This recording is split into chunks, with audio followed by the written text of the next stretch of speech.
లగచర్లలో collector ప్రభుత్వ అధికారులపై దాడి కేసులో నిందితుల రిమాండ్ కీలక విషయాలు వెల్లడించారు. వాళ్ళ ఉద్దేశం అధికారులను హత్య చేయడమేనని చెప్పారు. పక్కా ప్లాన్ ప్రకారమే నిందితులు దాడి చేశారని చెప్పారు. నిందితులు రాళ్లు, కర్రలు, కారం పొడి ముందే సిద్ధం చేసుకున్నారని వెల్లడించారు. కేసులో ప్రధాన నిందితుడు సురేష్ అధికారులు వచ్చిన వెంటనే దాడి చేయాలని ముందస్తు ప్రణాళిక సిద్ధం చేశాడని రిమాండ్ రిపోర్టులో చెప్పారు పోలీసులు. దాడికి పాల్పడ్డ నిందితులపై పలు సెక్షన్ల కింద కేసులు పెట్టారు. దాడిలో పాల్గొన్న 46 మందిని గుర్తించారు పోలీసులు. 16 మందిని అరెస్ట్ చేసి రిమాండ్కు తరలించారు పోలీసులు. ప్రధాన నిందితుడు సురేష్తో పాటు 29 మంది పరారీలో ఉన్నారని చెప్పారు.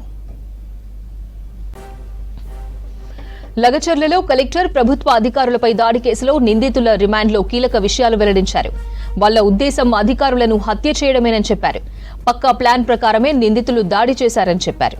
నిందితులు రాళ్లు, కర్రలు, కారప్పొడి ముందే సిద్ధం చేసుకున్నారని వెల్లడించారు. కేసులో ప్రధాన నిందితుడు సురేష్ అధికారులు వచ్చిన వెంటనే దాడి చేయాలని ముందస్తు ప్రణాళిక సిద్ధం చేశాడని రిమాండ్ రిపోర్టులో చెప్పారు పోలీసులు. దాడికి పాల్పడ్డ నిందితులపై పలు సెక్షన్ల కింద కేసులు పెట్టారు. దాడిలో పాల్గొన్న 46 మందిని గుర్తించారు పోలీసులు. 16 మందిని అరెస్ట్ చేసి రిమాండ్కు తరలించారు. ప్రధాన నిందితుడు సురేష్తో పాటు 29 మంది పరారీలో ఉన్నారని చెప్పారు.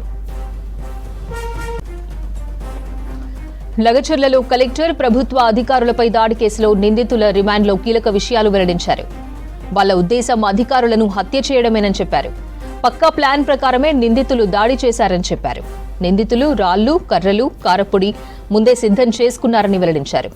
కేసులో ప్రధాన నిందితుడు సురేష్ అధికారులు వచ్చిన వెంటనే దాడి చేయాలని ముందస్తు ప్రణాళిక సిద్ధం చేశాడని రిమాండ్ రిపోర్టులో చెప్పారు పోలీసులు.